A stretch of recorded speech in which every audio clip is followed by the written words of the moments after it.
આજના સત્સંગની શરૂઆત કરતા પહેલા એકવાર પાછળ નજર કરીએ તો આપણે કાત્યાયની વ્રતનું મહાત્મ્ય સમજી ચૂક્યા છીએ. કાત્યાયની દેવી કોણ છે તે પણ જાણી લીધું છે અને ચીરહરણ લીલાનો પ્રસંગ પણ હૃદયથી અનુભવી લીધો છે. છતાં પણ આ બધું સમજ્યા પછી એક પ્રશ્ન ઊભો થાય છે કે ફરી એ જ લીલા પર આજનો સત્સંગ કેમ? કારણ કે શ્રી મહાપ્રભુજીએ તત્વાર્થ દીપ નિબંધમાં જે રીતે ચીરહરણ લીલાનું તત્વરૂપ હૃદય ખુલ્લું કર્યું છે તેનું ભાવદર્શન આપણે હજી બાકી છે. આજે આપણે બહારની લીલા નહીં પરંતુ અંતરની લીલાને સમજવાના માર્ગે ચાલવાના છીએ. તેથી સૌ પ્રથમ આધાર રૂપે સમજવાનું રહેશે કે ગોપ માસને ગોપ્ય માસ શા માટે કહે છે. આ શબ્દ પાછળ રહેલો એ દિવ્ય ભાવ છે. તેને હૃદયમાં ધારણ કરીને પછી આપણે શ્રી મહાપ્રભુજીએ દર્શાવેલી તત્વદ્રષ્ટિ તરફ પ્રસ્થાન કરીશું. બોલો શ્રી વલ્લભાધીશ કી જય. વાલા વૈષ્ણવો, જય શ્રી કૃષ્ણ. હું મનાતુરી આપ સર્વે વૈષ્ણવોનું આજના આ અલૌકિક સત્સંગમાં હાર્દિક સ્વાગત કરું છું. ગોપ માસ એટલે ગોપીઓનો સમર્પણ માસ. કાત્યાયની વ્રતનો દિવ્ય પરિપૂર્ણ માસ. સમર્પણના તત્વને ઉજાગર કરતો માસ. આંતરિક અવરોધો છોડીને કૃષ્ણને સમર્પિત થવાનો માર્ગ. તત્વદ્રષ્ટિએ અહંકાર, સંસ્કાર અને લૌકિક બંધનોનો વિલય. ચીરહરણ લીલા એટલે અંતઃકરણની પૂર્ણ શુદ્ધિનું તત્વરૂપ ચિહ્ન. તો ચાલો સૌપ્રથમ ગોપમાસને ગોપ્યમાસ શા માટે કહે છે એ શ્રી કૃષ્ણની ચીરહરણ લીલાના આધારે સમજીએ. દંડકારણ્યના ઋષિગણ. ઘણા વર્ષો પહેલા 16,000 ઋષિઓ દંડકારણ્યમાં ઘોર તપ કરી રહ્યા હતા. તેઓ જાણતા હતા કે ભગવાન વિષ્ણુએ આ યુગમાં રામ રૂપે અવતાર ધારણ કર્યો છે અને તેમને માત્ર એક જ ઈચ્છા છે કે ભગવાન રામના દર્શન તો મળી રહે. જ્યારે ભગવાન રામ દંડકારણ્યમાં પ્રવેશ કરે છે ત્યારે તમામ ઋષિઓના આનંદની સીમા રહેતી નથી. તેઓ શ્રી રામને પ્રાર્થના કરે છે કે હે પ્રભુ, અમારું જીવન ધન્ય કરવા અમારી સાથે થોડી લીલા કરો ને. શ્રી રામ ભગવાન સ્મિત સાથે કહે છે કે આ અવતારમાં હું તમારી ઈચ્છા પૂર્ણ કરી શકું તેમ નથી, કારણ કે મેં એક પત્ની વ્રત ધારણ કર્યું છે. આ અવતારમાં હું માત્ર સીતાજી પર જ પ્રેમ વરસાવીશ, પરંતુ જ્યારે હું આગામી અવતારમાં કૃષ્ણ બનીને પૃથ્વી પર અવતરીશ ને ત્યારે હું તમને લીલાના દાનથી નવાજીશ, તમારા દરેક મનોરથો પૂર્ણ કરીશ, અનોખી અને અદ્ભુત લીલા કરીશ અને તમને એવો આનંદનો અનુભવ થશે કે જેને શબ્દોમાં વ્યક્ત કરવા શક્ય નથી. ઋષિગણ આ વચન સાંભળીને નમન કરે છે. આપણે પણ નમન કરીએ અને રામ, સીતા, લક્ષ્મણને આગળ વધવા દે છે. ત્યારબાદ તેઓ વર્ષો સુધી ફરી તપસ્યા કરે છે. હવે છે વ્રજની ગોપીઓ. ઘણા વર્ષોની તપશક્તિથી આ તમામ 16,000 ઋષિઓ દ્વાપર યુગમાં વ્રજમંડળમાં કુમારિકાઓ તરીકે જન્મ લે છે. તેમને ભૂતકાળની કોઈ સ્મૃતિ રહેતી નથી, પરંતુ હૃદયમાં એક જ તીવ્ર ભાવ કે આ જન્મમાં અમને શ્રી કૃષ્ણ પતિ સ્વરૂપે મળે તેવી તત્પર હૃદયની વાતો કરે છે. અને તેમને આશ્ચર્ય થાય છે કે તમામની અનુરક્તિ એક સરખી, સૌને કૃષ્ણ જ પતિ રૂપે મળે એમ કેમ? કાત્યાયની વ્રતની વાત કરીએ તો તેઓ નક્કી કરે છે, કુમારિકાઓ નક્કી કરે છે કે માક્ષીર્ષ માસમાં કાત્યાયની દેવીનું વ્રત રાખીને તેમની પ્રાર્થના કરીશું. દરરોજ વહેલી સવારે યમુનાજીમાં સ્નાન કરે, મંત્ર ઉચ્ચાર કરે, કૃષ્ણના ગુણગાન ગાય અને પછી ભક્તિપૂર્વક કાત્યાયની દેવીની પૂજા કરે. યમુના સ્નાન દરમિયાન તેઓ રોજ શ્રી કૃષ્ણની માનલીલાનું અનુસરણ કરવાનો પ્રયાસ કરે. કોઈ એક કૃષ્ણની ભૂમિકા ભજવે અને બાકીની સર્વ કુમારિકા કૃષ્ણને પ્રસન્ન કરવાની ભાવના સાથે તેમની પાસે આશીર્વાદ માગે છે. પોતાનો સર્વ ભાવ અર્પે છે અને કહે છે કે હે પ્રભુ, આપ અમને પતિ રૂપે પ્રાપ્ત થાવ એવી કૃપા કરો. શ્રી યમુનાજી, જે કૃષ્ણની ભક્તિરૂપ સ્વયં શક્તિ છે, તેમના અંતરના મતભેદો દૂર કરે છે, કલયુગના અડચણરૂપ પાપોને ધોઈ નાખે છે અને રોજ સ્નાન દરમિયાન જન્મેલા અલ્પ દોષોને પણ શાંત કરે છે. યમુનાજીની કૃપાથી કુમારિકાઓ સમજે છે કે સાંસ્કૃતિક બંધનો અને લૌકિક સંસ્કારોથી મુક્ત થશું ત્યારે જ કૃષ્ણની દિવ્યતા સાથે સાચું મિલન શક્ય છે. ચિરહરણ લીલાની વાત કરીએ તો કૃષ્ણ પોતાનું વચન પોતાની જ અનોખી રીતથી નિભાવે છે. એક દિવસ તેઓ કદમના વૃક્ષ પર બેસે છે. કુમારિકાઓ યમુનાજીમાં સ્નાન કરતી હોય ત્યારે કૃષ્ણ તેમના તમામ વસ્ત્રો ચોરી લે છે. કુમારિકાઓ કૃષ્ણને જોઈ આનંદિત થાય છે, પણ જ્યારે વૃક્ષની ડાળીઓ પર પોતાના વસ્ત્રો લટકતા જુએ છે અને કૃષ્ણને મલકતા જુએ છે ત્યારે તેઓ સમજવા લાગે છે કે પ્રભુ કંઈક લીલા કરવા ઈચ્છે છે. તેમને ગોપીઓની ઘણી ફરિયાદો સાંભળેલી હોય છે, તેથી શરૂઆતમાં તો કૃષ્ણને વિનંતી કરે છે કે અમારા વસ્ત્રો પાછા આપો.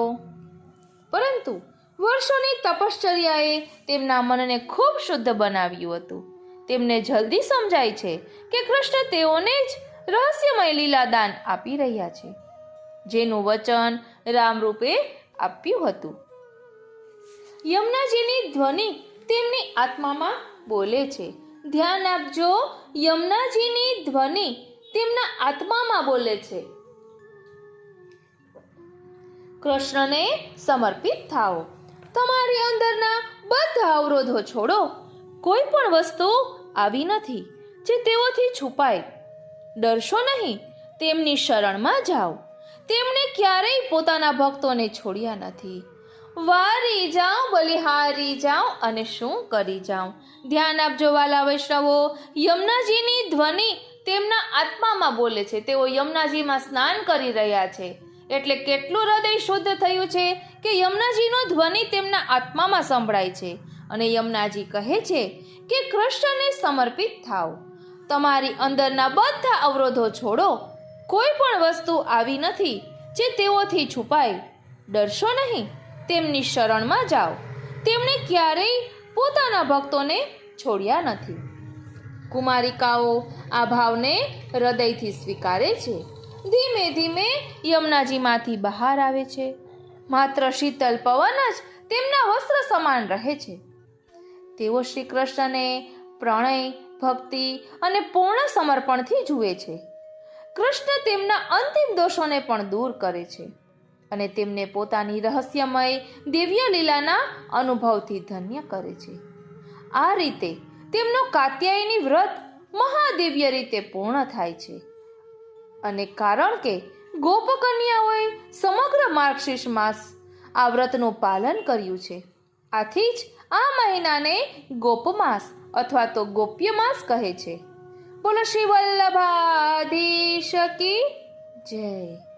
પ્રિય રસિકજનો, હવે શ્રી મહાપ્રભુજીએ તત્વાર્થ દીપ નિબંધમાં તામસ સાધલ પ્રકરણના અધ્યાયમાં સમજાવ્યું છે, અધ્યાય 19 થી 25માં અધ્યાયમાં, કે કાયાના કાર્યથી શ્રી કૃષ્ણમાં વ્યસન થવાનું હવે વર્ણન કરવામાં આવે છે. એટલે તે પહેલા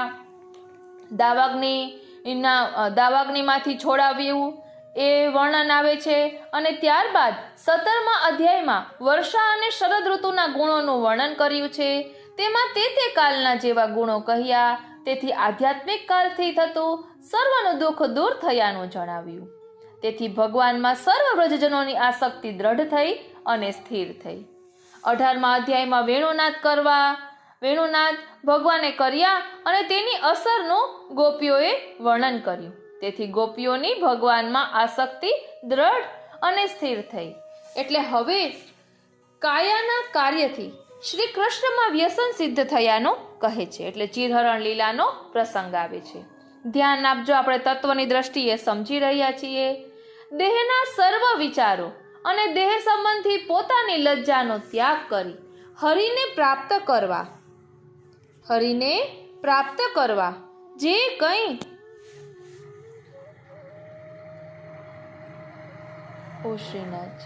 હરિને પ્રાપ્ત કરવા જે કંઈ લૌકિક તેમજ વૈદિક કાર્ય થાય ને તે જ કાર્ય કરનાર વ્યસનવાળો હોવાનો નિર્ણય કરેલો છે. શ્રી કૃષ્ણ વિના રહેવાની અશક્તિ હોવી એ તેમનામાં વ્યસન. આ પેટા પ્રકરણમાં તેવું વ્યસન જણાવનારી દેહની ક્રિયા કહેવાની હોવાથી આ સાધન પ્રકરણ છે. ભગવાન સિવાય બીજા કોઈમાં વ્યસન અહીં ઈચ્છેલું નથી એમ જણાવવા હરિને પ્રાપ્ત કરવા જે કંઈ કાર્ય થાય તે કરનારને વ્યસનવાળો કહેલો છે. તેથી કુમારિકાઓએ વ્રત કર્યું એમ પહેલા કહેલું છે અને તેમની આજ્ઞાથી લૌકિક વિચારનો ત્યાગ કરી તેમણે જેમ કહ્યું તે પ્રમાણે સર્વ કર્યું. તેથી ઈશ્વર પ્રસન્ન થયા. કુમારિકાઓએ ભગવાનને પ્રાપ્ત કરવા કાત્યાયની વ્રતરૂપ લૌકિક કાર્ય કર્યું. લૌકિક વિચારનો તેમની આજ્ઞાથી ત્યાગ કરી તેમણે જેમ કહ્યું તે પ્રમાણે સર્વ કર્યું. તેથી ભગવાન તેમના ઉપર પ્રસન્ન થયા. કુમારિકાઓના સંબંધીઓમાં મત્સર વગેરે દોષો ન રહે તે માટે તેઓ સાથે ભગવાન કુમારિકાઓ પાસે યમુનાજી પધારેલા હોવાનું જણાવેલું છે. ભગવાને સર્વ વૃક્ષોની પ્રશંસા કરી. તેથી પ્રવીણ થયેલા બાળકોએ સર્વ દોષોને તજી ભૂખને જીતવાની શક્તિ વિનાના હોવાથી ભગવાનને વિનંતી કરી કે વ્યસનને લીધે તેઓ બીજાના પાસે જનારા ન હતા. ભગવાને કુમારિકાઓને જે આજ્ઞાઓ કરી તેથી તેમના સંબંધવાળા પુરુષોને મત્સર વગેરે દોષ ન થાય તે માટે ભગવાન આ કુમારિકાના પુરુષરૂપ બાળકોને પોતાની સાથે લઈ ગયા. પછી ભગવાને ગોપો અને બાળકોને વ્રજમાં ગયા પછી તરત જ ગોપોને અને બાળકોને જ્ઞાન આપવા વૃક્ષોની પ્રશંસા કરી. તેથી જ્ઞાન પ્રાપ્ત થતા તેઓના દોષો ગયા. છતાં ભૂખ ઉપર વિજય પ્રાપ્ત કરવાની શક્તિ તેમનામાં ન હોવાથી તેમણે ભૂખ શાંત કરવા ભગવાનને વિનંતી કરી. એટલે આપણે તો ફક્ત ચિરહરણ લીલાનું જ અત્યારે લઈ રહ્યા છીએ. એટલે અહીં ચિરહરણ લીલામાં સમજાવી રહ્યા છે કે ભગવાનમાં તેમની ઇન્દ્રિયો રોકાઈ રહે તો જે તેમને મુક્તિ પ્રાપ્ત થાય છે અને શુદ્ધ ભક્તિથી જ ઇન્દ્રિયો ભગવાનમાં રોકાઈ રહે. બીજાનો સંગ ન રહે તો શુદ્ધ ભક્તિ થઈ શકે અને પ્રપંચ ભૂલે તો બીજાનો સંગ ન રહે. તેથી તેમને પ્રપંચમાંથી ભગવાન હટાવી લે છે અને પોતાનામાં તેમની ઇન્દ્રિયો વગેરે રોકાઈ રહે તે માટે જ પોતાનામાં તેમની આસક્તિ પણ કરાવે છે. આખા દશમ સ્કંધમાં આ જ આપણને જોવા મળે છે. તેથી દુષ્ટ રાજાઓને હણવા અથવા ભૂમિનો ભાર દૂર કરવો એ નિરોધ હોવાનું અહીં કહ્યું નથી. પ્રપંચના વિસ્મરણનું અને શ્રી કૃષ્ણમાં આસક્તિનું વર્ણન કરવામાં આવ્યું છે. ભગવાનની પ્રપંચમાં ક્રીડા એ સાધન છે. તેનાથી પ્રપંચનું વિસ્મરણ અને શ્રી કૃષ્ણમાં આસક્તિ થાય. શ્રી કૃષ્ણમાં ચિત્તવાળા વૃષ્ણિઓને સૂતા બેસતા, ફરતા, વાતચીત કરતા, રમતા અને સ્નાન વગેરે કર્મો કરતા પોતાના વિદ્યમાન દેહનું પણ ભાન રહેતું નથી. આ સ્કંદના અંતે તે પરિણામ પણ કહેલું છે. નટની પેઠે બીજા સ્વરૂપને ધારણ કરીને 3 પ્રકારના ગુણવાળા પોતાના સેવકોને પ્રપંચમાંથી હટાવીને તેમનો માયાનું આવરણ દૂર કરીને તે ભગવાને તેમનો ઉદ્ધાર કર્યો એવો નિર્ણય છે. ભક્તો તામસ, રાજસ અને સાત્વિક એ 3 પ્રકારના ગુણોથી ઘેરાયેલા હોવાથી તેમનો સ્વભાવ ફેરવતા તેમને બહુ દુઃખ થાય અને પોતાને પણ શ્રમ થવાથી ક્લેશવાળું કર્મ થાય. તેથી તેમ ન થાય તે માટે માયાથી ભગવાને નટની પેઠે બીજો મનુષ્યનો દેહ ધારણ કર્યો અને તે દેહથી તેમને પ્રપંચનું વિસ્મરણ કરાવી તેમાંથી તેમનો ઉદ્ધાર કર્યો. તેથી ભક્તોના પ્રપંચનો નાશ એ જ આ સ્કંધનો અર્થ છે એવો નિશ્ચય છે. આખો દશમ સ્કંધ ક્રીડા કરનાર હરિના જન્મનું, વળી નિરોધની વ્યુત્પત્તિ પ્રમાણે ભક્તોના પ્રપંચનું વિસ્મરણ અને ભગવાનમાં આસક્તિ જણાવનારો છે. પહેલા પ્રકરણમાં ભગવાનની ક્રીડા કહેલી નથી, તેથી સ્કંધનો અર્થ નિરોધ હોય તો પણ પહેલા પ્રકરણને તે લાગુ નહીં પડે. એવી શંકા થઈ તો જાણવું કે તે પ્રકરણમાં પણ ભગવાનની અમુક પ્રકારની ક્રીડા, તેમાં શક્તિએ કરેલ સહાય કહેલા છે. તેથી આખું પ્રકરણ લેતા તેનો પણ નિરોધમાં સમાવેશ થાય છે. એટલે આખો દશમ સ્કંદ એ નિરોધ લીલા છે. નિરોધ એટલે પ્રપંચ વિસ્મૃતિ પૂર્વક ચિત્તનું પ્રભુમાં પરોવાવું. અહીં 5 પ્રકરણો કહ્યા છે. પહેલું ભગવાનનો જન્મ જણાવનારું મનાયું છે અને ત્યાર પછીનું તો તામસ ભક્તોનો ઉદ્ધાર થાય તે માટે કહ્યું છે. ત્રીજું રાજસોનો અને ચોથું સાત્વિકોનો ઉદ્ધાર થાય તે માટે વિચારાયું છે. અહીં પણ અંતર્યામી અથવા આદિદેવના ધોરણે હરિ શ્રી કૃષ્ણમાં ભગવાનના 6 ગુણો હોવાનું કહ્યું હશે. એવો વિચાર આવે તે દૂર કરવા તેમના 6 ગુણો કુદરતી છે એમ જણાવવા 5મું પ્રકરણ કહ્યાનો નિર્ણય છે. 4 અને તેવી રીતે 28 ચતુર્ભિષ્ય અને 28 અને 21 તેમાં 6 અધ્યાયો આ પ્રકરણમાં મનાયા છે. પ્રથમ પ્રકરણ જન્મ પ્રકરણ 1 થી 4 અધ્યાયનો છે. તેમાં હરિ 4 મૂર્તિવાળા પ્રકટ થયા. તેથી જન્મ પ્રકરણના 4 અધ્યાયો છે. પહેલા અધ્યાયમાં વસુદેવના હૃદયમાં રહેલા વાસુદેવ પ્રકટ થયા. તેમ ન હોય તો દેવકીના મૃત્યુને અટકાવવાની શક્તિ વસુદેવમાં કોઈ સંજોગોમાં ન હોય.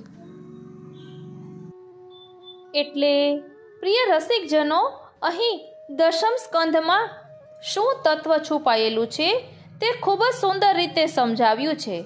પ્રશ્ન પણ કરે છે, તેનો જવાબ પણ આપે છે.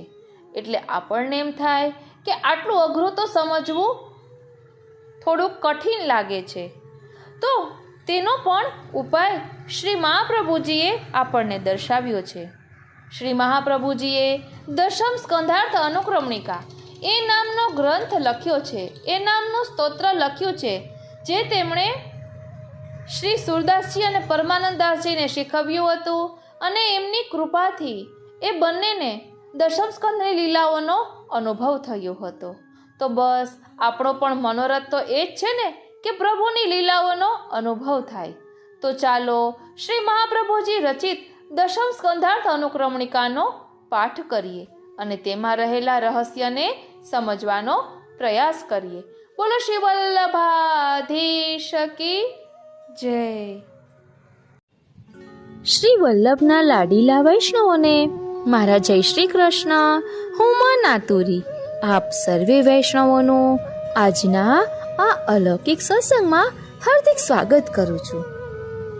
આજે આપણે જે સ્તોત્રનો પાઠ કરવાના છીએ એ સ્તોત્રના પાઠથી શ્રી સુબોધિનીજી તેમજ શ્રીમદ ભાગવતજીનું જ્ઞાન આપણા હૃદયમાં સ્થાપિત થાય છે અને શ્રી મહાપ્રભુજીની કૃપાથી શ્રી ઠાકોરજી સમગ્ર લીલા પરિકર સહિત આપણા હૃદયમાં બિરાજે છે.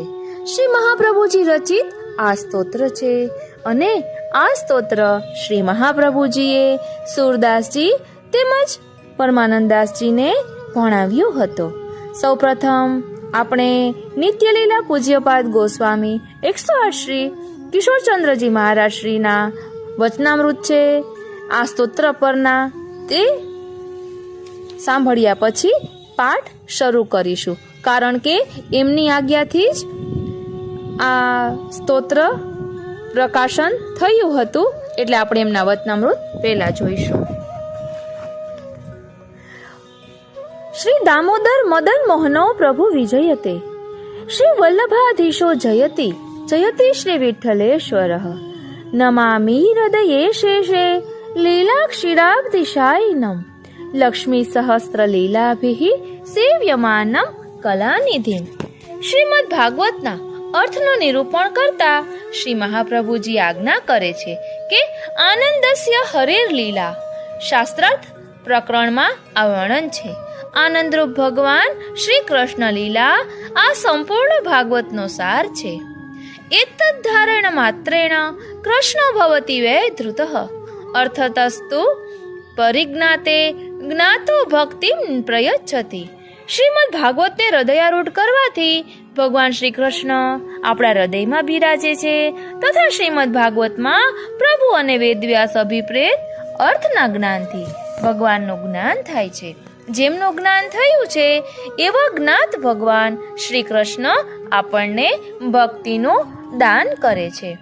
શ્રી મહાપ્રભુજીની કૃપાથી જ આ શક્ય છે, સરળ છે. શ્રી સુરદાસજીની વાર્તા પ્રસંગમાં આ વાત સ્પષ્ટ છે. तब सूरदास ने श्री आचार्य जी से विनती की, जो महाराज मैं कछु भगवत लीला समुझत नहीं हूँ. तब श्री आचार्य जी श्री मुक्ते कहे, जो सूर श्री यमुना जी में स्नान करी आओ, जो हम तुमको समझाई देंगे. तब सूरदास प्रसन्न हुई के श्री यमुना जी में स्नान करी के अप्रसनी में श्री आचार्य जी के पास आए. तब श्री आचार्य जी ने कृपा करी के सूरदास को नाम सुनायो. ता पाछे समर्पण करवायो. पाछे आप दशम स्कंद की अनुक्रमणिका करी हती, सो सूरदास को सुनाई. એટલે આજે આપણે દશમ સ્કંધાર્થ અનુક્રમણિકાનો પાઠ કરવાના છીએ. सो सगरी श्री सुबोधिनी जी को ज्ञान श्री आचार्य जी ने सूरदास के हृदय में स्थापन कियो. तब भगवद लीला जश वर्णन करी वे को करवे को सामर्थ्य भयो. ध्यान आपजो, જ્યારે શ્રી મહાપ્રભુજીએ સુરદાસજીને આ દશમ સ્કંધાર્થ અનુક્રમણિકા શીખવી ત્યારે સુરદાસજીને બધી ભગવદ લીલાનું વર્ણન કરવાનું સામર્થ્ય એમનામાં આવ્યું. तब अनुक्रमणिका ते सगरी लीला हृदय में स्फुरी. ता पाछे श्री आचार्य जी ने सूरदास को पुरुषोत्तम सहस्त्र नाम सुनायो. तब सगरे श्री भागवत की लीला सूरदास जी के हृदय में स्फुरी. શ્રીમદ ભાગવત દશમ સ્કંધાર્થ અનુક્રમણિકાની સાથે ત્રિવિધ લીલા નામાવલીનું પણ અનુસંધાન ભાવવૃદ્ધિમાં સહાયક બને છે. આપણે પુરુષોત્તમ સહસ્ત્ર એટલે ભાગવતજીનો સાર અને ત્રિવિધ લીલા નામાવલી એ વિસ્તારથી સમજ્યા. એ બંને આ પુસ્તકમાંથી જ લીધેલું છે. હવે ત્રીજી જે સ્તોત્ર છે દશમ સ્કંધાર્થ અનુક્રમણિકા, તેનો પાઠ આપણે આજે કરીશું. હજુ આગળ વચનામૃતમાં કહે છે કે આ રીતે પરમાનંદાશ્ચયનો પ્રસંગ જોઈએ તો શ્રી આચાર્યજી આપો ભીતર પધારી, भोग सराय के परमानंद दास को बुलाई के श्री नवनीत प्रिया जी के सन्निधान कृपा करके नाम सुनायो. ता पाछे ब्रह्म संबंध करवायो. पाछे श्री भागवत दशम स्कंद की अनुक्रमणिका सुनाए. सो श्री आचार्य जी आपो अनुक्रमणिका द्वारा श्री भागवत रूपी समुद्र परमानंद दास के हृदय में स्थापन कियो. आम श्री दशम स्कंधार्थ अनुक्रमणिका द्वारा भगवत गुणानुवादना सामर्थ्यनु दान कर्યું. આપણે પુષ્ટિ માર્ગીઓ શ્રી આચાર્ય ચરણની વાણીનો આશ્રય કરી કોઈ પણ લૌકિક હેતુ કે મોક્ષની પણ કામના વિના શ્રીમદ ભાગવતનો પાઠ મનન સ્વાધ્યાય કરી આપણા આરાધ્ય ભગવાન શ્રી કૃષ્ણ ચતુર્ભીશ્ચ ત્રિભીસ્તથા ષડભીર્વિરાજતે યોસૌ પંચધા હૃદયે મમ. આમ લીલા પરિકર સહિત આપણા હૃદયમાં બિરાજે એવા દિવ્ય મનોરથથી જીવનને આલોકિત કરીએ. ગોસ્વામી કિશોરચંદ્ર પુરુષોત્તમ લાલજી. આ રીતે આપશ્રીના અહીં વચનામૃત આપેલા છે. હવે આપણે સૌપ્રથમ આ દશમ સ્કંધાર્થ અનુક્રમણિકા સંસ્કૃત શ્લોક જે વિથ લિરિક્સ કરેલી છે તે જોઈશું અને ત્યારબાદ તેનું વિસ્તારથી ભાવદર્શન કરીશું. श्रीमद् भागवत दशम स्कंधार्थ अनुक्रमणिका पूर्वार्ध. राज प्रश्नो हरे जन्म कारणम भूमि सांत्वनम कंस बोधन षट पुत्र वधः कंस भयम मृषु माया ज्ञापन देवादि स्तुति कृष्ण समुद्भवः वर्णनं कृष्ण रूपस्य वसुदेवस्य संस्तुतिः देवक्यादि पुराकृत्य कथनं जगदीशितुः गोकुले नैनं कन्यामारणे तद्विभाषणम् सान्त्वनं वसुदेवस्य मोचनं भार्यया सह कंसदुर्मन्त्र दैत्येषु साधु बाल उपद्रवः प्रादुर्भूते व्रजे कृष्णे व्रजराज महोत्सवः मथुरागमनं नन्द वसुदेव समागमः पुतना सुपयः पानं नन्द गोपादि विस्मयः शकट व्यत्ययो दैत्य चक्रवात वद शिशोः संलालने मुखे धात्र्या जृम्भणे विश्वदर्शनं राम केशवयोर्नाम्नः करणं केलिरे तयोः धौर्त्यं गोपवधू गेहे प्रसंगात् भक्षणं मृदः दर्शनं विश्वरूपस्य नंद भाग्य पुरा कथा चौर्यं हयंगवस्याथ बंधनं दामभिर्बलात् यमलार्जुनता शापो भंगश्चैव स्तुतिस्तयोः बालक्रीडोपनन्दादि मन्त्रणं गमनं ततः वृन्दावने तयोः क्रीडा वयस्यैर्वनचारिणोः वत्सासुरस्य यवधो बका अघासुरयोरपि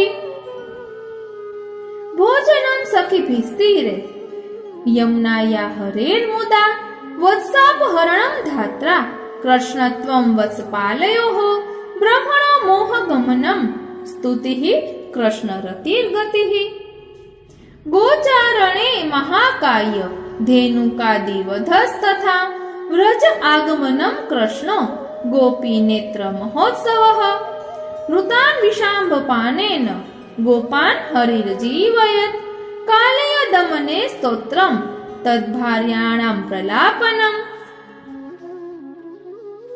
हृदे कालीय संबंध कथनं वह्निमोचनं क्रीडा प्रलम्ब निधनं दावाग्रेर्मोचनं गवाम् वर्षा शरद वर्णनं च गोपीनां वचनामृतम् व्रतं गोकुल कन्यानां वस्त्राणां हरणं मुदा वन भाग्य कथा गोप प्रार्थना प्रेषणं मखे विप्र भार्याप प्रसादश्च पश्चातापो द्विजन्मनां यागभंगो महेन्द्रस्य धृतिर्गोवर्धनस्य च सुरेन्द्र गर्व हरणं गर्गगीतस्य वर्णनं गोप शङ्कापगमन मिन्द्रधेन्वभियाचनं नन्दस्य मोक्षणं गोप वैकुण्ठागमनं ततः पञ्चाध्याय्यां निशिक्रीडा सर्पानन्दस्य मोक्षणं शङ्खचूडवधः पश्चात् गोपीगीत वृषार्दनं कंस नारद संवादः कंस अक्रूर कथा ततः केशिनो निधनं कृष्ण नारद ऋषिर कथा ततः व्योमासुरवधो अक्रूरागमनं गोकुलेषु च दर्शनानन्द रुष्टात्म रोमाञ्चो गद्गदा गिरः संवादो रामकृष्णाभ्यां वर्णितं कंसचेष्टितं रामकृष्ण प्रयाणं च तथा गोपी प्रलापनं मथुरागमनं मध्ये हृदे कृष्णस्य दर्शनम् स्तुतिः पुरगतिः पश्चात् दर्शनं पुरसम्पदः रजकस्य शिरच्छेदो वायकस्य वरादयः सुदाम्नो वरदानं च कुब्जासन्दर्शनं हरेः धनुर्भङ्गः सैन्यवधः कंसदुर्हेतुदर्शनम् रङ्गोत्सवे कुवल्यापीड युद्धविघातनं दर्शनं रामकृष्णस्य पौराणां प्रेमदर्शनम्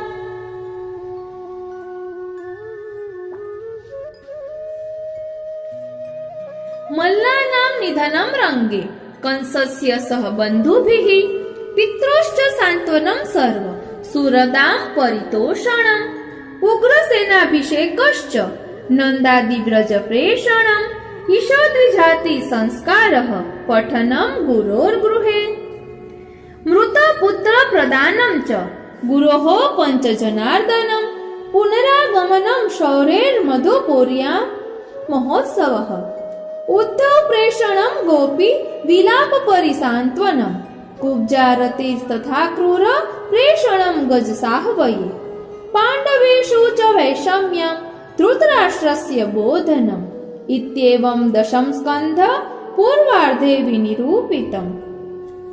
श्री पुष्पांजलि कारिका इत्येवं भगवद् लीला भक्त विश्वासदायिनी निरूपिताति यत्नेन कृष्ण पदाम्बुजाश्रयः सर्वेषु भक्त हृदयेषु निवेदयामि मार्गो यदो भगवतो भवतामभीष्टः भक्ति प्रकार सहितो हरिभाव युक्तो ज्ञेय सदा विवृत्तिरेव सदा विचिन्त्या।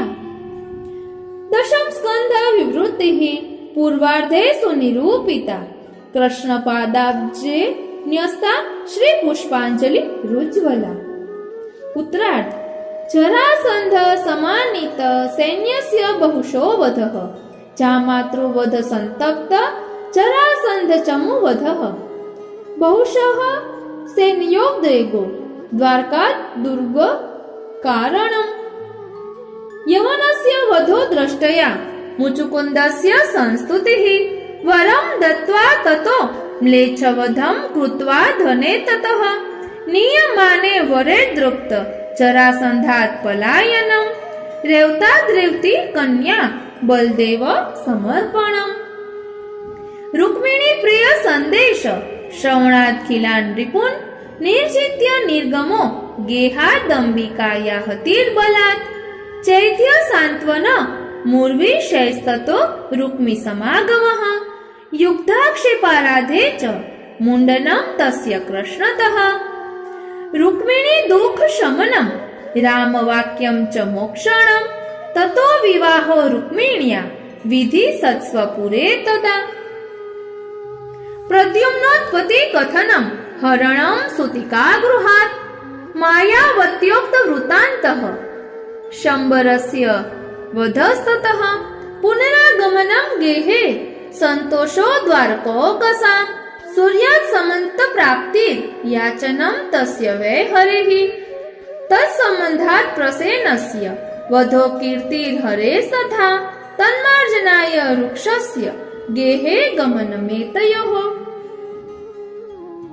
ज्ञात्वा सुरर्षभं युद्धाच् जाम्बवत्याः समर्पणम् सत्राजितस्य प्राप्तस्य स्वतो दानं मुरारिणा विवाहः सत्यभामाया दत्तायाः प्रीतये हरेः रामेण सह कृष्णस्य गमनं गजसाहवये अक्रूरकृत वर्मभ्यां प्रेरिताच्च तद्धन्वनः सत्राजित वधो मध्ये कृष्णाच्छत धनोर्वधः रामस्य मिथिला यात्रा गदा शिक्षा सुयोधने अक्रूरमणिदानं च शक्रप्रस्थे हरेर्गतिः कालिन्ध्या संगतिः शौरेर्विवाह स्वपुरे ततः मित्रविन्दा वृत्तिर्नाग्नजितीत्युद्वाहोत एव च भद्राया लक्ष्मणायाश्च विवाहो मुरघातिना पितुस्तनयानां च नरकस्य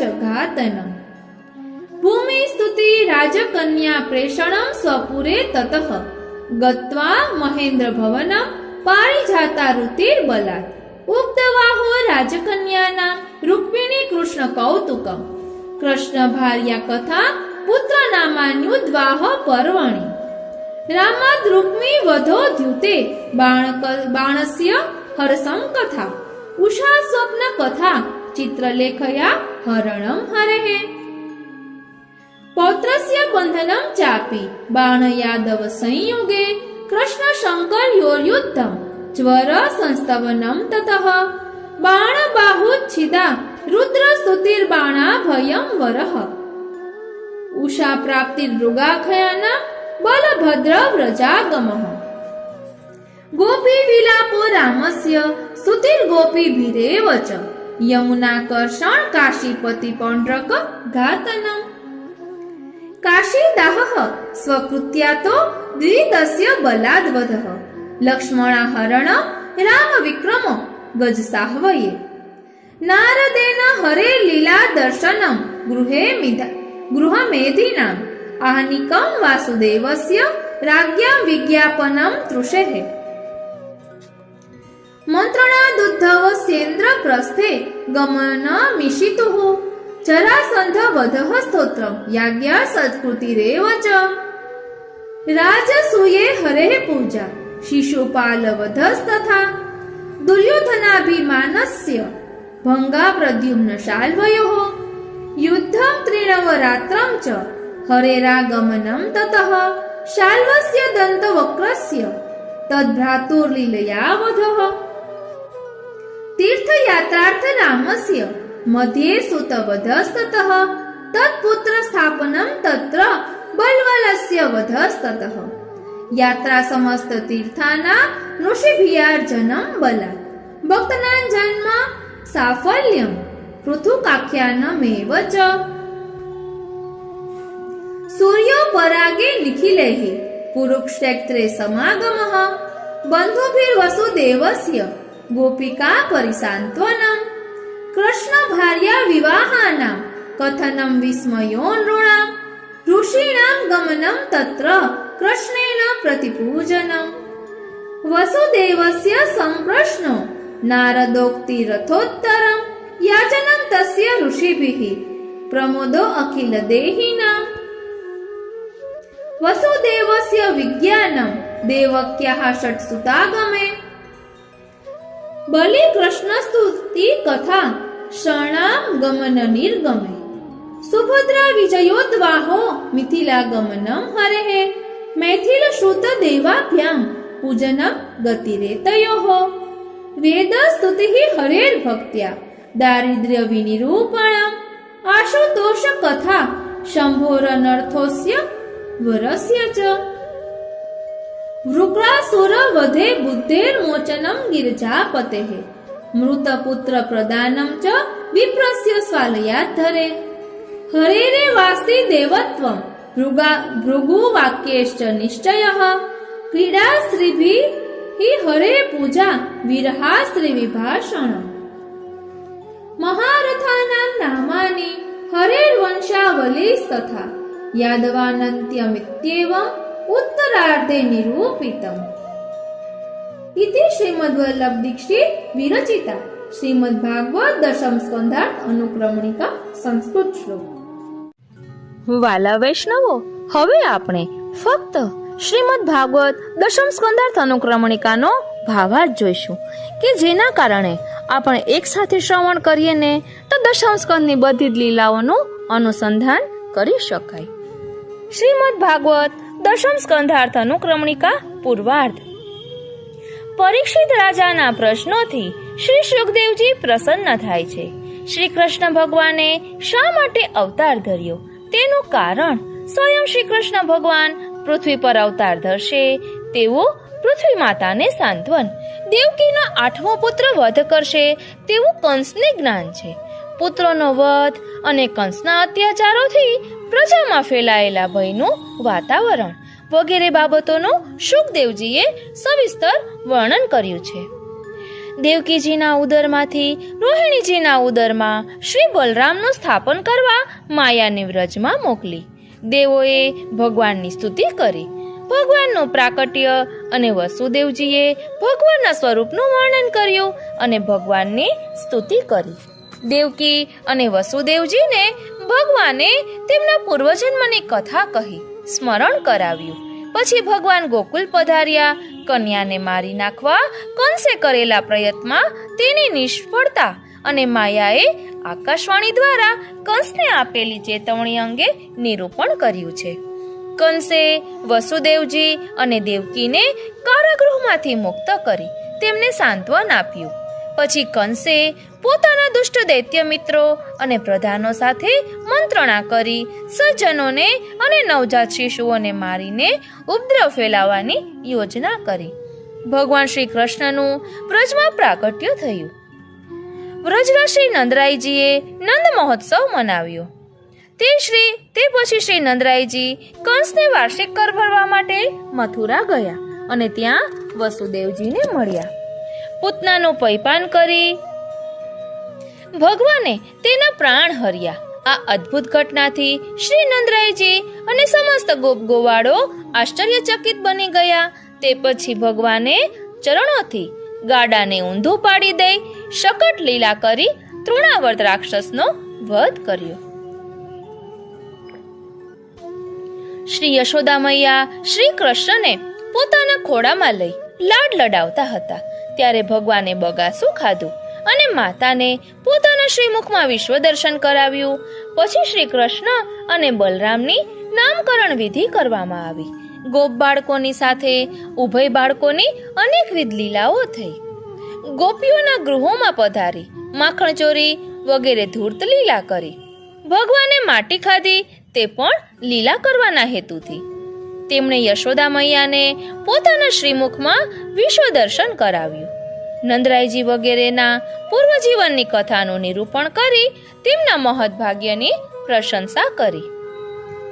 માટલા ફોડી દહીં માખણની ચોરી કરી આથે ગુસ્સે થઈ માં તો દોરડા વડે કૃષ્ણને ઉખલ એટલે ખાંડડિયા સાથે બાંધ્યા.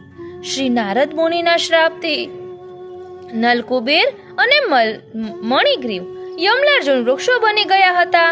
તે વૃક્ષોને મૂળ સમેત ઉખેડી નાખી તેમના શ્રાપનું નિવારણ કર્યું. શ્રાપ મુક્ત થયેલા નલકુબેર અને મણિગ્રીવે ભગવાનની સ્તુતિ કરી. ભગવાને અનેક બાળ લીલાઓ કરી. ઉપનંદ વગેરે ગોપજનો સાથે વિચાર પરામર્શ કરી બધા ગોકુલ છોડી વૃંદાવનમાં ગયા અને ત્યાં વાસ કર્યો. ત્યાં સમવયસ્ક ગોપસખાઓ સાથે વન વિહાર કરી વિવિધ લીલાઓ કરી. વત્સાસુર, બકાસુર તેમજ અઘાસુરનો વધ કર્યો. શ્રી યમુનાજીના સુરમ્ય તીરે ગોપ બાળકો સાથે અતિ આનંદપૂર્વક ભોજન કર્યું. કૃષ્ણ ખરેખર ભગવાન છે કે નહીં તેની ખાતરી કરવા બ્રહ્માજી વાછરડાઓ અને ગોપ બાળકો ઉપાડી ગયા. તેથી સ્વયં ભગવાન શ્રી કૃષ્ણે વાછરડા અને ગોપ બાળકોના રૂપ ધારણ કર્યા. બ્રહ્માજીના મોહનો ભંગ થયો. તેમણે ભગવાનની સ્તુતિ કરી. તેમની રતિ અને અંતિમ ગતિ ભગવાન શ્રી કૃષ્ણ જ છે તે તાત્પર્યનું વર્ણન કર્યું. પૌગંડવય પ્રાપ્ત કરતા ભગવાને બલરામ તથા ગોપ બાળકો સાથે વૃંદાવનમાં ગોચારણ લીલા કરી. અહીં તાડવનમાં ધેનુકાસુર નામના રાક્ષસનો બલદેવજી દ્વારા વધ કરાવ્યો. સંધ્યા સમયે ગાયો ચારીને શ્રી કૃષ્ણ જ્યારે વનમાંથી પાછા પધારતા ત્યારે ગોપીજનો પોતાના નેત્રો દ્વારા આનંદ મહોત્સવ મનાવતા. શ્રી યમુનાજીના ધરામાં કાલિયાનાગના વાસથી વિસ્મય થયેલા જલના પાનથી મૃત્યુ પામેલા ગાયો અને ગોપોને શ્રી હરિએ પુનર્જીવન પ્રદાન કર્યું.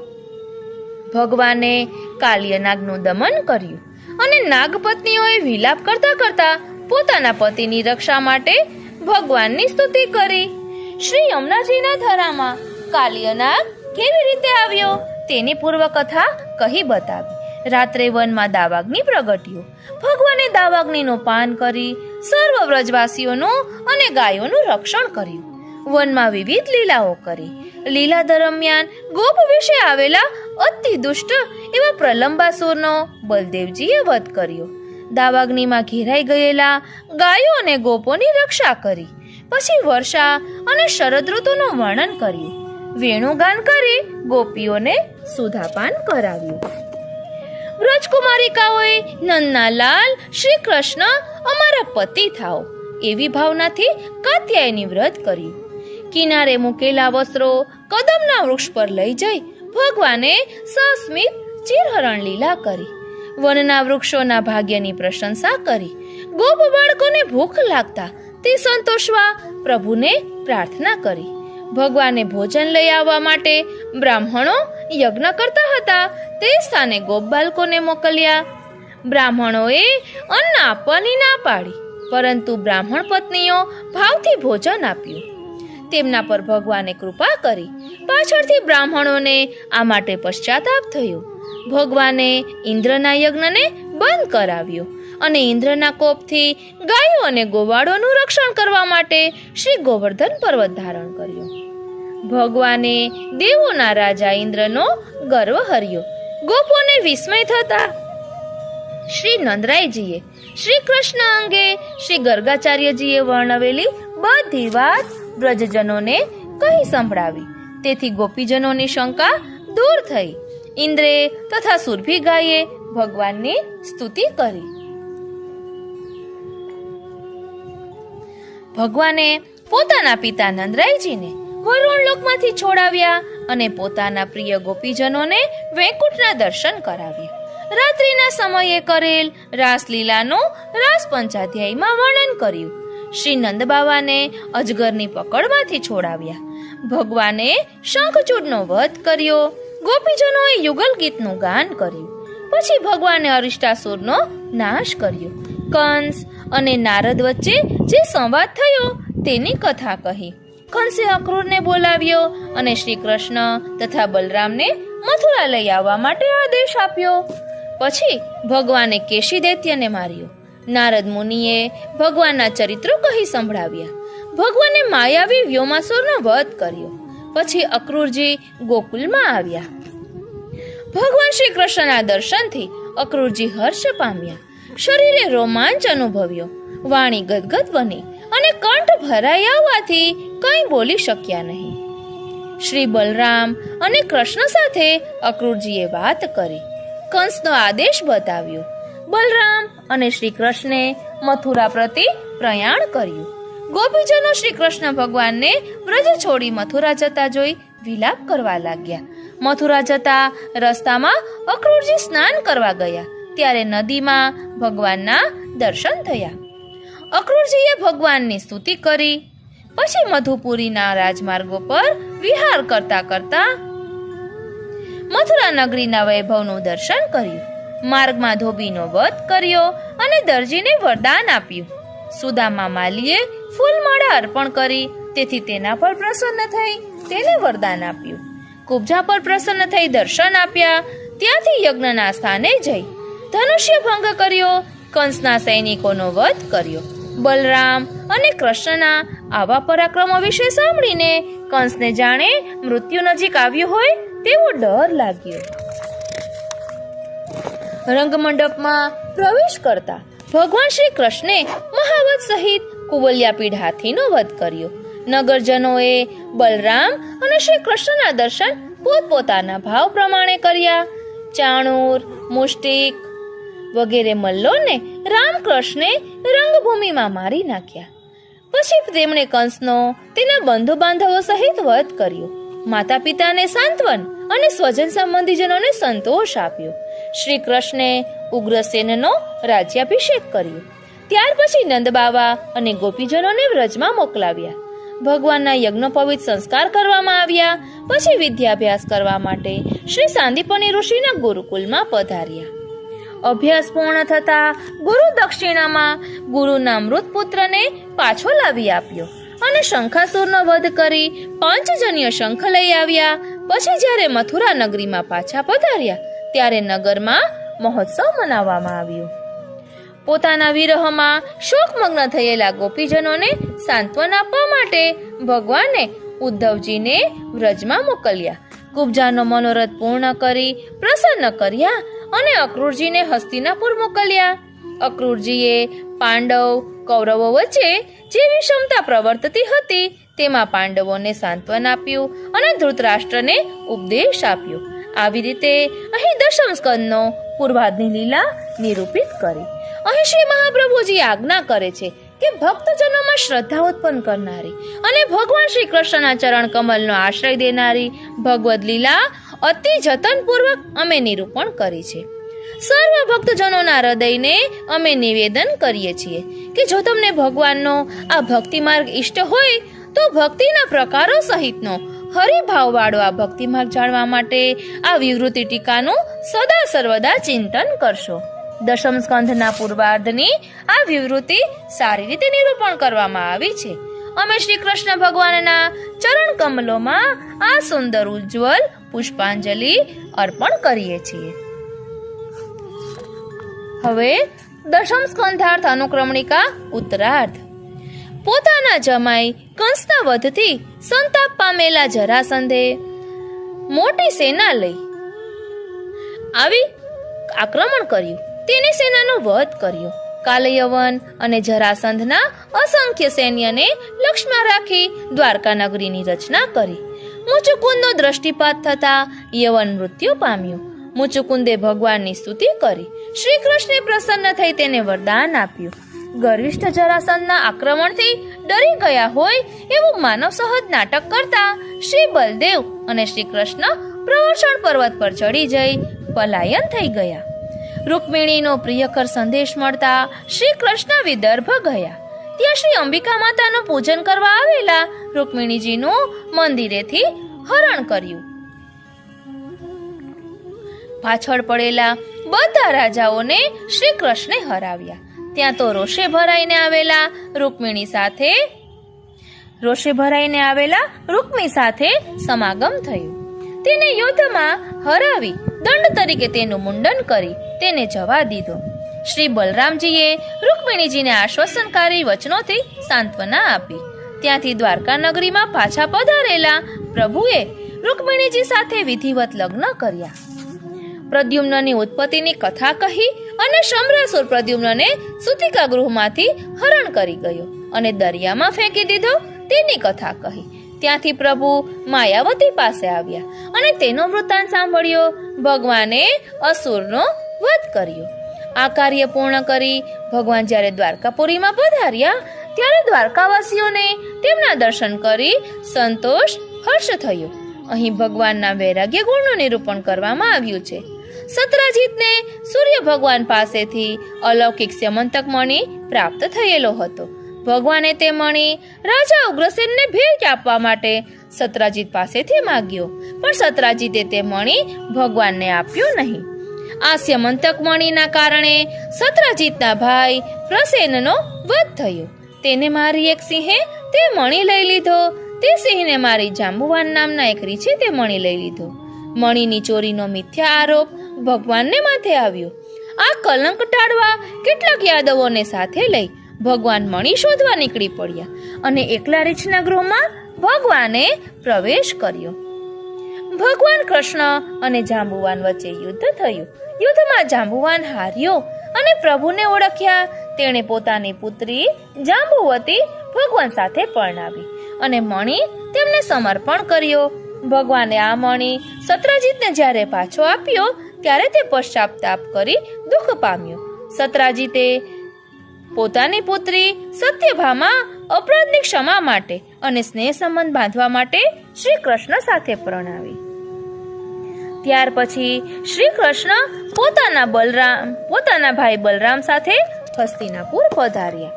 અક્રૂર અને કૃતવર્માની ઉશ્કેરણીથી પ્રેરણાથી શતધન્વાએ સત્રાજીતની હત્યા કરી. ભગવાને શતધન્વાનો વધ કર્યો, પણ મણિ તેની પાસેથી પ્રાપ્ત થયો નહીં. બલરામ મિથિલા ગયા અને ત્યાં દુર્યોધનને ગદા યુદ્ધનું શિક્ષણ આપ્યું. ભગવાને મણિ અક્રૂરને આપ્યો અને પછી ઇન્દ્રપ્રસ્થ પધાર્યા. ભગવાને દ્વારિકામાં આવી કાલિંદીજી સાથે લગ્ન કર્યા. પછી મિત્રવિંદાનું હરણ કરી લાવ્યા. મિત્રવિંદા અને નાગનાજીતી સાથે લગ્ન કર્યા. પછી ભગવાન ભદ્રા અને લક્ષ્મણા નામની કન્યાઓને પરણ્યા અને મૂર નામના અસુરને હણ્યો. નરકાસુરનો વધ કરી ભગવાને બધી કન્યાઓને ઉગારી. ભૂમિએ ભગવાનની સ્તુતિ કરી. પ્રભુએ બધી રાજકન્યાઓને દ્વારકા મોકલાવી. પછી ઇન્દ્રાપુરીમાં જઈને શૌર્યપૂર્વક ત્યાંથી પારિજાત વૃક્ષ દ્વારિકા લાવ્યા. ભગવાને બધી રાજકન્યાઓ સાથે વિધિપૂર્વક લગ્ન કર્યા. રૂકમિણી સાથે પરિહાસ કર્યો. પછી ભગવાનની બધી પત્નીઓની અને પુત્રોના લગ્ન ઉત્સવો આદિની કથા કહી. શ્રી બલરામજીએ ચોપાટની રમત રમતા રૂકમીનો વધ કર્યો. ત્યાર પછી બાણાસુરની કથા કહેવામાં આવી. ઉષાએ પોતાના સ્વપ્નની વાત ચિત્રલેખાને કહી. ચિત્રલેખાએ શ્રી કૃષ્ણ ભગવાનના પૌત્ર શ્રી અનિરુદ્ધજીનું હરણ કર્યું. ઉષા અને અનિરુદ્ધના મિલનની બાણાસુરને જાણ થતા તેણે નાગપાશથી અનિરુદ્ધને બાંધી દીધો. આની જાણ દ્વારિકામાં થતા શ્રી કૃષ્ણ અને શ્રી બલરામજીએ મોટી સેના લઈ બાણાસુર સાથે યુદ્ધ કર્યું. શ્રી કૃષ્ણ અને શંકર વચ્ચે યુદ્ધ થયું. ભગવાને બાણાસુરને હરાવ્યો ભગવાને બાણના સહસ્ર બાહુ કાપી નાખ્યા. શંકરે ભગવાનની સ્તુતિ કરી. ભગવાને બાણને અભયનું વરદાન આપ્યું. ઉષા અને અનિરુદ્ધના લગ્ન કરવામાં આવ્યા. નૃગરાજાનું આખ્યાન કહેવાયું. બલરામજી વ્રજમાં પધાર્યા. ગોપીઓએ બલરામજી પાસે વિલાપ કર્યો. પછી ગોપીજનોએ બલરામજીની સ્તુતિ કરી. યમુનાજીએ શ્રી બલરામજીની આજ્ઞા નહીં માનતા શ્રી બલરામે હળની અણી વડે યમુનાજીને ખેંચી. ત્યાર પછી કાશીરાજ અને તેના મિત્ર પૌંડ્રક રાજાની કથા કહી. ભગવાને સુદર્શન ચક્ર છોડતા કૃત્ય કાશી પાછી વળી અને ચક્રના તેજથી કાશી બળીને ભસ્મસાત થઈ ગયું. શ્રી બલરામજીએ દ્વિવિધ નામના વાનરનો વધ કર્યો. સાંબકુમાર દુર્યોધનની પુત્રી લક્ષ્મણાનું હરણ કરી લાવ્યા અને તેની સાથે લગ્ન કર્યા. શ્રી બલરામજી પ્રશંસા વર્યા અને પછી દ્વારકા નગરીમાં પધાર્યા. નારદજી શ્રી કૃષ્ણ ભગવાનની ગૃહસ્વામિનીઓ સાથેની લીલાના દર્શન કરી દંગ બની ગયા. ભગવાન શ્રી કૃષ્ણની દિનચર્યા જોઈ નારદજી વિસ્મય પામ્યા. ત્યાર પછી રાજાઓનું વિનંતી પત્ર લઈ દૂત આવ્યા. ભગવાને ઉદ્ધવ સાથે મંત્રણા કરી. ઉદ્ધવ સાથે પરામર્શ કરી. તેની સલાહ પ્રમાણે ભગવાન ઇન્દ્રપ્રસ્થ નગરમાં પધાર્યા. ભીમ અને જરાસંધે દ્વંદ્વ યુદ્ધ કર્યું. ભગવાને ભીમ દ્વારા જરાસંધનો વધ કરાવ્યો અને બધા રાજાઓને તેની કેદમાંથી મુક્ત કર્યા.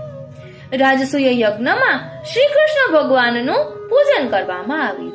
ભગવાનના પૂજનનો શિશુપાલે વિરોધ કરતા અને ભગવાનને ગાળો આપવામાં હદ ઓળંગતા ભગવાને તેનો વધ કર્યો. દુર્યોધનના ગર્વનો ભંગનો પ્રસંગ અને ત્યાર પછી શિશુપાલના મિત્ર શાલ્વે ભગવાનની અનુપસ્થિતિમાં દ્વારકા પર આક્રમણ કર્યું. પ્રદ્યુમ્ન અને શાલ્વ વચ્ચે યુદ્ધ થયું જે 27 દિવસ સુધી ચાલ્યું. અંતે ભગવાન યુદ્ધભૂમિમાં પધાર્યા. ભગવાને શાલ્વ, તેના મિત્ર દંતવક્ર અને તેના ભાઈનો વધ કર્યો. કૌરવ પાંડવોના યુદ્ધ સમયે તટસ્થ રહેવા શ્રી બલરામજી તીર્થયાત્રાએ પધાર્યા. તેમના આગમન સમયે સુતજી ઊભા ન થયા, તેથી તેમનો વધ કર્યો. બ્રહ્મ હત્યાનું પાપ ટાળવા ઋષિપુત્રને તેમની જગ્યાએ સ્થાપ્યા. બલવલ નામના રાક્ષસને હણ્યો. બલરામજીએ ઋષિની આજ્ઞા લીધી અને બધી તીર્થયાત્રાઓ કરી. પોતાના ભક્ત સુદામાનો જન્મ સુધાર્યો અને પાર્થનો સારથીપણું કરી તેને ગીતાજી સંભળાવ્યા. સૂર્યગ્રહણ વખતે પ્રભુ શ્રી કૃષ્ણ કુરુક્ષેત્રમાં પધાર્યા. અહીં બંધુ બાંધવોની સાથે તેઓ ગોપીજનોને મળ્યા અને તેમને સાંત્વના હૈયા ધારણ આપી. અહીં શ્રી કૃષ્ણની પટાણીઓના વિવાહોની વાતોથી સર્વજનો ખૂબ વિસ્મય પામ્યા. જ્યારે ઋષિજનોનું આગમન થયું ત્યારે ભગવાન શ્રી કૃષ્ણે તેમનું પૂજન કરી તેમને ઉચિત રીતે સન્માન આપ્યું. ત્યાંથી શ્રી કૃષ્ણ ભગવાનના પિતાશ્રી વસુદેવે કેટલાક પ્રશ્નો પૂછ્યા. તે બધા પ્રશ્નોનું શ્રી નારદ મુનિએ સારી રીતે સમાધાન કર્યું. સર્વ ઋષિઓએ ભગવાનનું પૂજન કરી આપશ્રીનું સન્માન કર્યું. ઉપસ્થિત સર્વજન ખૂબ આનંદ પામ્યા. ઋષિ વચનોથી પિતાશ્રી વસુદેવને પોતાના પુત્રના અલૌકિક સ્વરૂપનું જ્ઞાન થયું. શ્રી કૃષ્ણ ભગવાનના મહાત્મ્યનું જ્ઞાન થતા દેવકીજીએ પણ પોતાના 6 મૃત પુત્રોને પરત જીવિત કરી લાવી આપવા કહ્યું. ભગવાન આ કાર્ય માટે સુતલમાં ગયા. બલિરાજાએ ભગવાન શ્રી કૃષ્ણની સ્તુતિ કરી. ત્યાર પછી ભગવાન પોતાના 6 બંધુઓને લઈ દ્વારકા આવી પહોંચ્યા. શ્રી કૃષ્ણ અને બલરામના સુભદ્રા અને અર્જુનના લગ્ન કરવામાં આવ્યા. ત્યાર પછી ભગવાન મિથિલા નગરીમાં પધાર્યા. મિથિલાના રાજા બહુલાશ્વે અને રંકશ્રુતે બંનેએ ભગવાનનું પૂજન કર્યું. ભગવાને તેમની સેવા સ્વીકારી અને બંનેની સદગતિ કરી. વેદની શ્રુતિઓએ ભગવાનની સ્તુતિ કરી. પછી ભક્તોના દારિદ્ર્યની વાત કહી તેનું નિરૂપણ કર્યું. તે પછી ભગવાન શંકરનું આખ્યાન કર્યું. ભોલાનાથ શંભુએ વૃકાસુરને આપેલા વરદાનથી થયેલા અનર્થની કથા કહી. ભગવાન શ્રી કૃષ્ણએ વૃકાસુરનો વધ કર્યો અને શિવજીને દૈત્યથી છોડાવ્યા. પછી અર્જુનનો ગર્વ હરવા બ્રાહ્મણના મૃત પુત્રને જીવિત કરી લાવ્યા. ભૃગુ ઋષિના વાક્યોથી એ સિદ્ધ થયું કે ભગવાન શ્રી હરિમાં જ દેવત્વ છે. શ્રી હરિ દેવાધિદેવ છે.